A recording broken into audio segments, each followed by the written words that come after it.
de France direkte på TV2.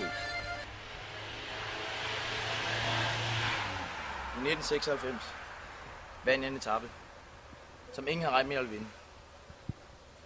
Men hvad hed målbyen?